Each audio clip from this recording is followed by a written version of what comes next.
Bonjour. Initiation à la gestion de portefeuille. Aujourd'hui, la nécessité de maîtriser les techniques de base de la gestion d'un portefeuille sont partagées par des millions de Français. En effet, ceux qui possèdent un compte titre ou un plan d'épargne en action partagent les mêmes préoccupations que les bénéficiaires d'une formule d'épargne salariale ou les détenteurs d'un contrat d'assurance vie investi en unités de compte.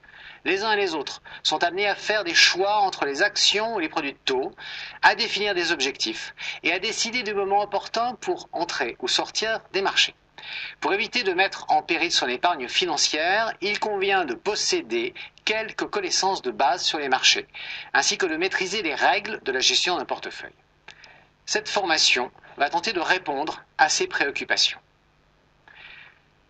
Nos objectifs pédagogiques sont de vous apprendre comment déterminer vos objectifs de gestion, de vous aider à choisir les véhicules d'investissement en connaissance de cause, de vous expliquer comment constituer un portefeuille et de vous donner les clés pour agir, acheter, vendre, conserver. Plan de la formation. Nous présenterons tout d'abord les grandes classes d'actifs, puis nous effectuerons des comparaisons sur leurs performances respectives. Ensuite, nous nous interrogerons où sont les risques aujourd'hui sur les marchés. Et enfin, nous identifierons les principales règles de la gestion de portefeuille. Nous conclurons notre propos en évoquant la fiscalité. Les grandes classes d'actifs. Derrière cette dénomination un peu pompeuse se cachent en réalité les différentes familles de valeurs mobilières que sont les placements monétaires, ou bien les obligations, ou encore les actions. Aujourd'hui, il est facile pour un particulier d'investir sur de très nombreuses classes d'actifs, que ce soit des actifs financiers traditionnels tels que le monétaire, les actions, les obligations, ou bien de s'intéresser à des actifs physiques tels l'immobilier ou les matières premières comme l'or ou le pétrole.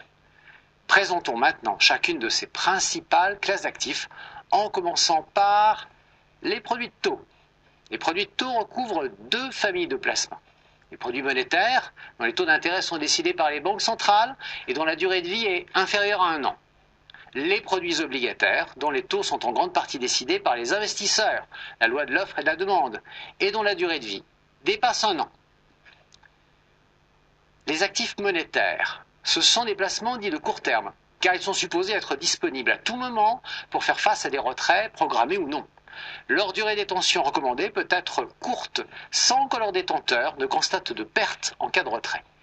Les différents composants de la famille monétaire sont d'abord le livret A, bien connu des épargnants, dont le taux d'intérêt dépend en grande partie d'une formule mathématique tenant compte des taux monétaires à 3 mois et de l'inflation constatée sur 1 an. Mais aussi et surtout dans le cadre qui nous intéresse, les bons du Trésor, des titres émis par l'État par l'intermédiaire du Trésor public. Les certificats de dépôt négociable, CDN, qui sont représentatifs d'un dépôt à terme effectué par le souscripteur auprès d'une banque, montant unitaire 152 000 euros. Les billets de trésorerie, qui sont des titres de créance négociables à court terme, émis par une entreprise. Ces trois placements, bons du Trésor, certificats de dépôt négociable, ainsi que les billets de trésorerie, se retrouvent dans les SICAV monétaires. Nous venons d'évoquer les actifs monétaires, dont la durée de vie est inférieure à 1 an. Et pour les placements, dont la durée de vie est supérieure à 1 an, on parle alors de placements obligataires.